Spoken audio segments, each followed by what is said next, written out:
So hello everyone, good afternoon. This is Lokendra Mishra. I am from Advantage Club.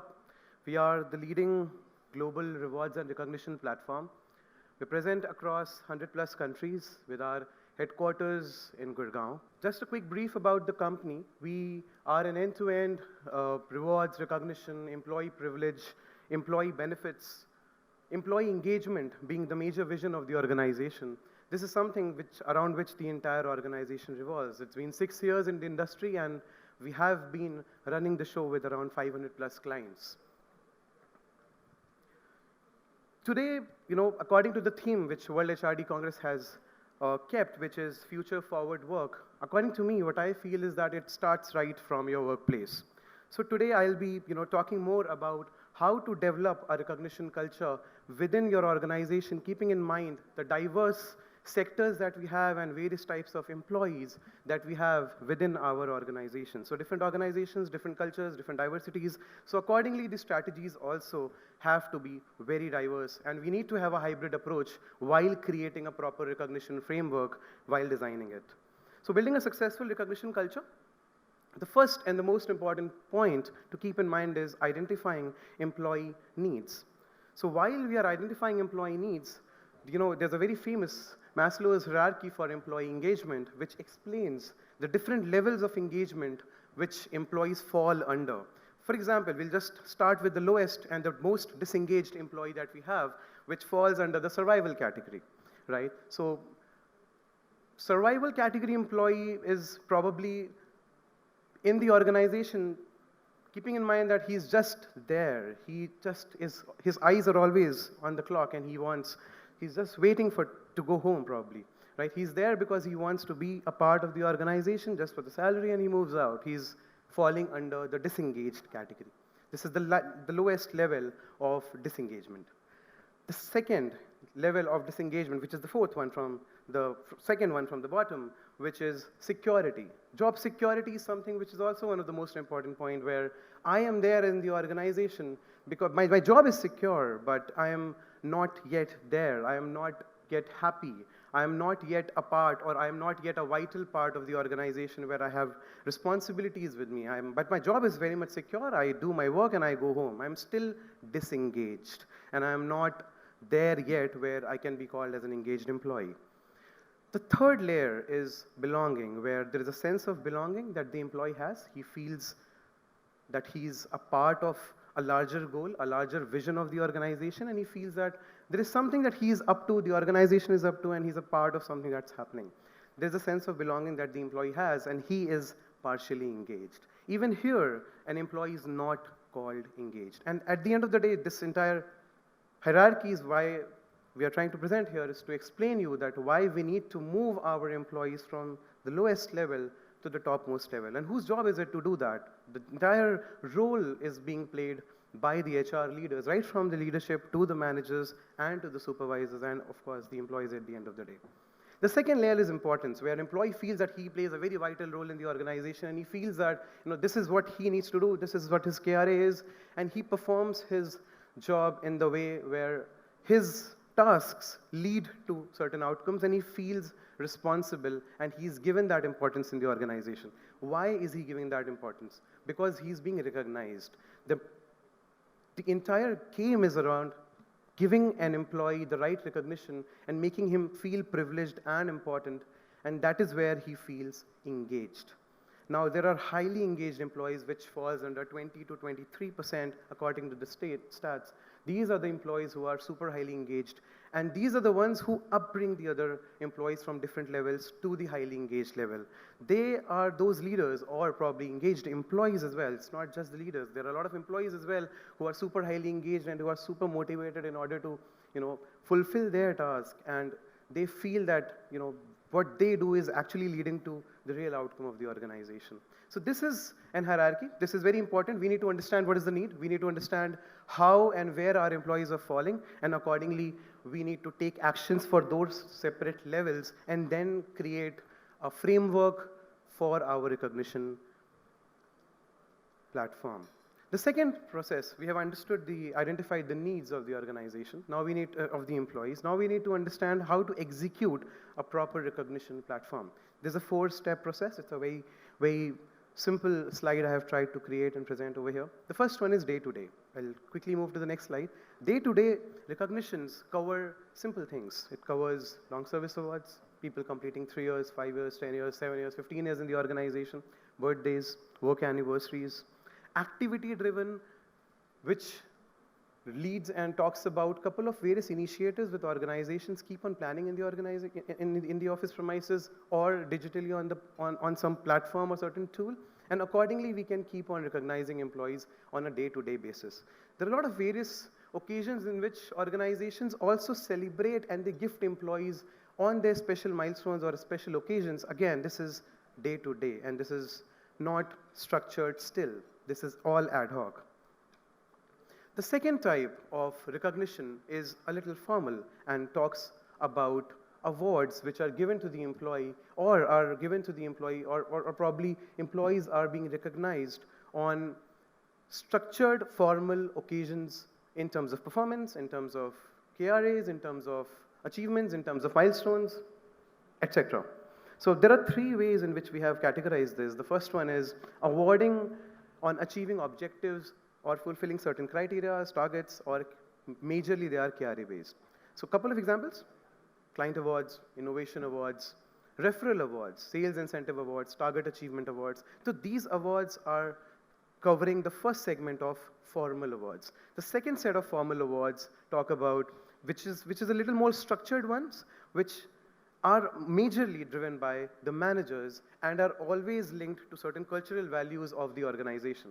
For example, if I'm a manager and I want to award my teammate, then what would I do? I would try to directly either nominate my teammate for a certain award, or I would directly give an award to my teammate because I have the budget access. So again, we'll talk about budget later, but that's how the structured recognition happens in the organization, where if I'm a manager, I can directly choose the right candidates who are deserving for certain awards which are designed by the R&R policies of my organization. They cover spot awards, extra miler awards, above and beyond awards, spot awards, and such awards. The third segment talks about significant awards for significant achievements, like the CHR award, CEO award, or quarterly performer award, or employee of the year award. So these awards are more, focused, more significant in nature, and have a higher recognition value. So we need to understand and categorize. That's the overall, the idea to show this is because people, at the end of the day, when we are designing our R&R policies, we need to be very cautious about what type of awards are day-to-day, what type of awards are structured, formal, and do we need to have annual awards, etc. Third piece is an informal recognition. Now, this is very important because a lot of us, we wait for our monthly awards, performance awards, target-based awards, but at the same time, not everybody in the organization is a performer. We cannot forget those employees as well. We need to bring them to a performer level so that they start performing as well, and only then our goals as an organization will be achieved. So these are the 3 categories that we have created with respect to informal awards. The first one is peer-to-peer recognition. Here, employees appreciate each other. We can create various badges, like for example, just a very basic example. We all know thank you, kudos, etc., and all the badges that we keep on our platform. Have you ever thought that probably during Holi, if we want to celebrate a festival in general, and while we need to celebrate a festival, how can we do it while using the badges at the same time? For example, a client of ours gave us an idea that he wants to implement 7 different colors for 7 different badges, and every color should signify some quality, and people are throwing colors digitally on a digital platform and wishing each other a very happy Holi. Right? So this is just an idea, how can peer-to-peer appreciation be digitized in various ways, or something like this can be replicated for a Women's Day or something like that. So that's how it is very important. This is non-monetary in nature. Everybody can appreciate anyone. I remember implementing this platform as Reliance Nippon, where in one day there were 1,200 appreciations when we launched the platform. 13,000 employees, roughly 1,100 to 1,200 recognitions a day were happening in the first 10 days. So the idea is people wait for certain peer-to-peer appreciations to happen. It builds a positive culture in the organization. And also a lot of companies have mentor-mentee week, great mentor week, and such type of thank you week campaigns, and all of these things can be planned which at the end of the day talk about peer-to-peer recognition. The second one is celebrations. There are a lot of various events which an organization can celebrate. These are all informal. We have already spoken about the formal and structured ones. These are all informal. We can celebrate life events. Companies also celebrate baby born. Companies like Hexaware, they celebrate marriage anniversaries. They celebrate new house, new car as well outside India. So again, at the same time, we need to understand what is our culture, how are our employees placed in which location, and what all can we celebrate together. Birthdays, anniversaries, of course, are very simple, and we can have digital recognitions via mailers, badges, etc. Then we have festival-based wishes.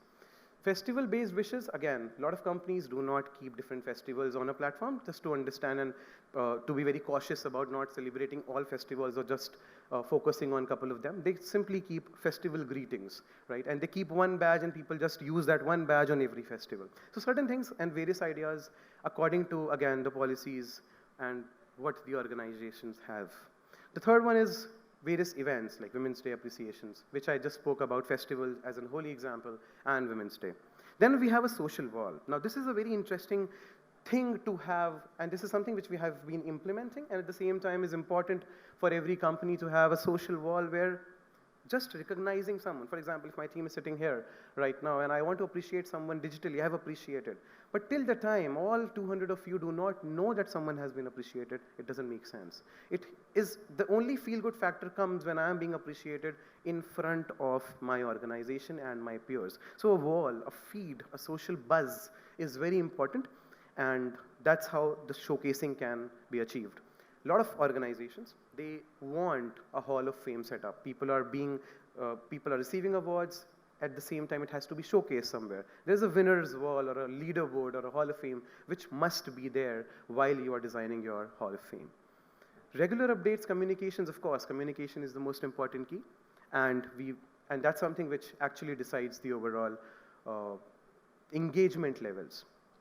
Approval-based, again, it's very important to have, this is the fourth category, and nominations, approval, multiple approval processes, and all of these segments are very important while we are designing our R&R framework. Now, just 2 more minutes, and I'll try to cover the last 2 slides.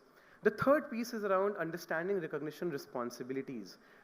2 major people, 2 major segments who need to understand this, irrespective of however amazing the platform is. If the leaders of the organization, if the management, if the supervisor, up till the supervisor level, if we do not understand our role while implementing a recognition platform, we will not be able to do anything. It's very important if we are recognizing someone and if we are attaching a criticism along with it, hey, you did a great job, but this is also something that you did wrong.